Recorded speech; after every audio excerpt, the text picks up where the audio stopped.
we observe a dynamic interplay between harmonic vector field oscillations and multiple agents navigating that landscape.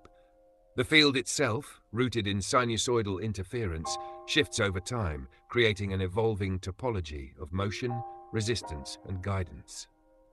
Vector field dynamics. The background vector field is the result of a compound harmonic function built from multiple sine waves whose frequencies and phases modulate in time.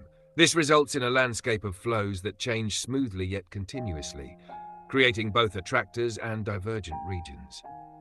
The gradients are computed spatially and normalized to produce unit vectors pointing along local flow directions, colored by magnitude. Over time, the modulation factor T-Aj increases, slowing the wavelength of interference patterns while maintaining a recursive layering effect. This causes the field's gradients to stretch and rotate in a nonlinear fashion, creating the illusion of breathing spirals or shifting currents. The field is alive, yet governed by recursive sinusoidal structures. Observer behavior. 4 agents observers are initialized randomly within a bounded area. Each begins with its own direction vector, slightly randomized. Their subsequent motion is governed by 2 simultaneous forces. 1. Directional inertia. The observer retains part of its own previous trajectory, modulated by a decay factor. 2. Field coupling. The observer samples the local field vector from the grid and gradually aligns with it, integrating external harmonic influence. Over time, this blend of persistence and adaptation leads to a self-stabilizing behavior. The observer no longer moves purely under its own momentum, but harmonizes with the vector field, becoming a co-resonant node within it. Harmonic steering and flow alignment. The observer trails illustrate the phase history of each entity's path. These trails follow curve-like spirals, bends, and arcs, not unlike gyres in an ocean or the petals of a sunflower. With each frame, the direction of the observer subtly adjusts, not in abrupt shifts, but through recursive harmonic tuning. This produces smooth and often elegant trajectories that respect the flow dynamics without being completely enslaved by them. What becomes clear through prolonged observation is that even chaotic-looking motion at initialization resolves into rhythm. When an observer meets resistance, such as a boundary or a field divergence, it rebounds, staggers momentarily, then corrects itself, often stabilizing into circular or spiral loops. This is not randomness, it is recursive reconciliation. Boundary interactions and recursivity. When observers hit the bounds of the field, their motion reflects, but not merely in a mechanical sense.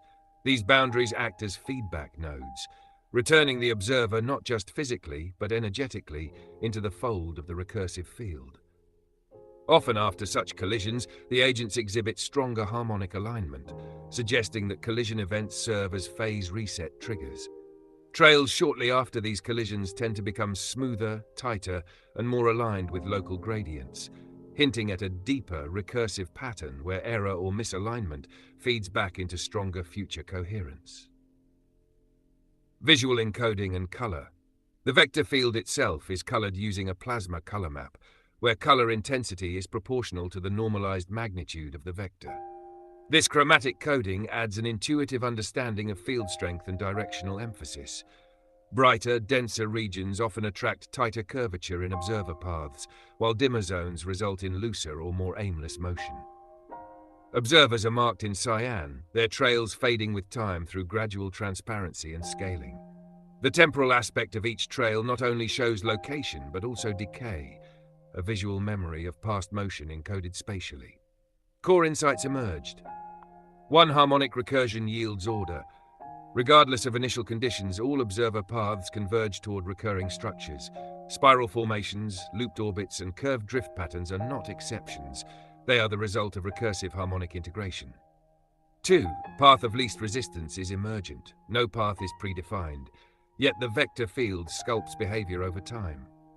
Observers gravitate toward low-resistance corridors that minimize directional conflict and optimize flow alignment.